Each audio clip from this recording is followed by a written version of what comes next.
சட்டமன்ற தேர்தலுக்கு இன்னும் 5 மாதங்களுக்கு மேல இருந்தாலும் அவரவர்கள் கட்சி சார்பில் பணிகளை தொடங்கிட்டாங்க. விடுதலை சிறுத்தைகள் எப்பொழுது தொடங்கும்? தமிழ்நாடு முழுக்க சுற்றுப்பயணம் மேற்கொள்ள திருமாவளவன் திட்டம் எப்படி?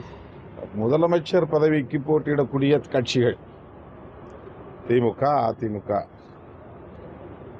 புதிதாக தமிழக வெற்றி கழகம், இந்த கட்சிகள் தான் இப்போது முன்கூட்டியே தேர்தல் பணிகளை தொடங்கியிருக்கிறார்கள். அது அவசியமானதும் கூட.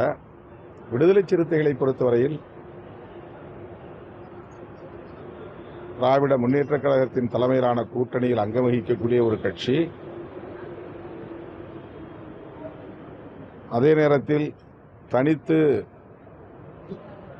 இயங்கக்கூடிய வலிமையோடு இருக்கிறோம்.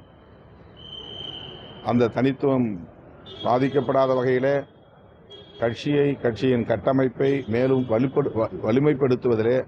வலுப்படுத்துவதிலே கவனம் செலுத்தி வருகிறோம். நவம்பருக்குள்ளாக புதிய நிர்வாகிகள் நியமிக்கப்பட்டு புதிய வேகத்தோடு எங்களுடைய களப்பணிகளை தொடங்குவோம்.